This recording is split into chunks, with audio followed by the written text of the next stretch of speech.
Hey guys, I'm walking back from the train station. I decided to forego taking the bus. Decided just to walk home, and it's like maybe an 45-minute walk home. So let's just make a video while I'm at it. I want to talk about affective realism because I'm kind of proud of myself for kind of not falling into that trap just now on the way back. And that is sometimes we confuse our feelings with the objective kind of situation in the world.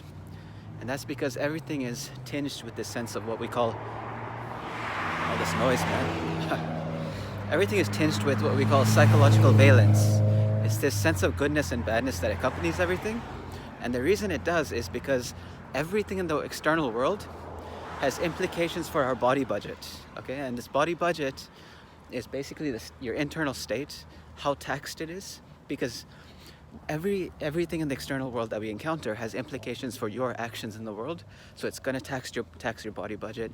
Like your metabolism has to go up or down, your level of arousal, your heart rate, your sweat, pupils dilate or enlarge, or all these things have implications for your body budget, and that's why things in the external world take on this tinge of goodness or badness, right? But once you recognize that this affect is at the heart of a lot of your opinions about things, then it creates some psychological distance where now things aren't really, even though they might feel good or bad, you don't know where that feeling is coming from. It could be that the thing itself is bad in some abstract way, or it could just be that your body is feeling kind of taxed or down, and then that is the reason why things in the external world seem like they're bad. So let's say someone pisses you off, or you just don't like the look of someone on the street, whatever, and you don't really know if it's really a characteristic of that person, or it's just maybe you haven't eaten a meal in a long time. And there are actually funny studies done, quite worrying studies actually. Like for example, judges in I think Israel. This is from Tversky and Kahneman's book, Thinking Fast, Thinking Slow. They would be giving like a zero rate of paroles to people when they were hungry, and then after lunch they would give more paroles. I don't know if I'm getting that right, but you guys can read that book. So a lot of these studies, and just another thing to keep in mind is that this idea of an introspection illusion. So it seems so credible is that we have introspective access to our reasons for doing things. Now, you guys don't have to take an extreme view like myself, who believes that we never have introspective access, and a bunch of books have led me to this belief. So The Mind is Flat, that's an academic book that just came out.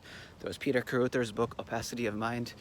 There was The Enigma of Reason by Hugo Mercier, I read that, and even just a textbook on consciousness in our psychology class.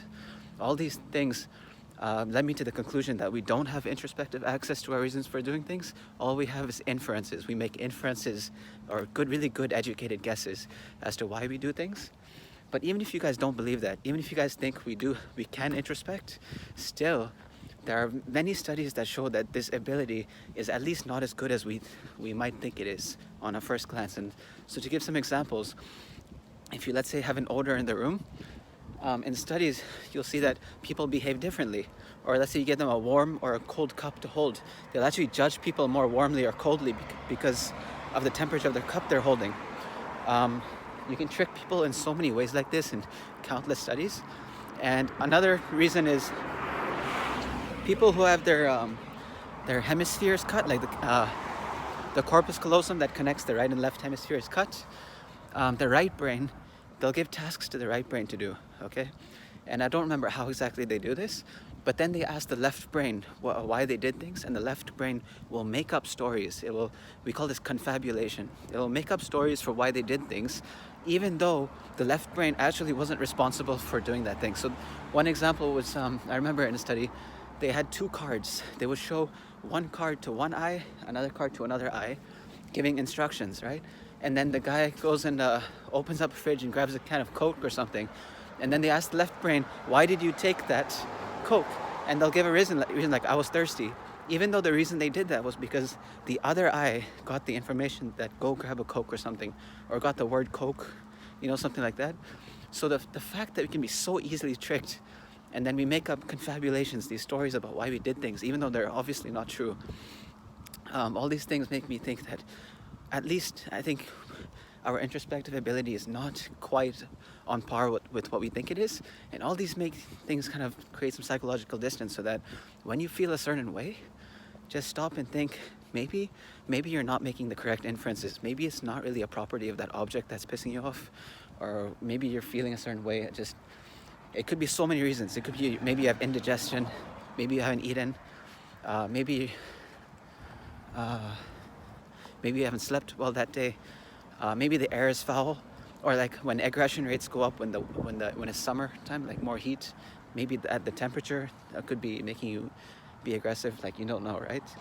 So yeah, just a way to create some psychological distance. Avoid that trap of affective realism, where you think your affect is a property of the world, of the things in it. And yeah, that's it for now. Until next time.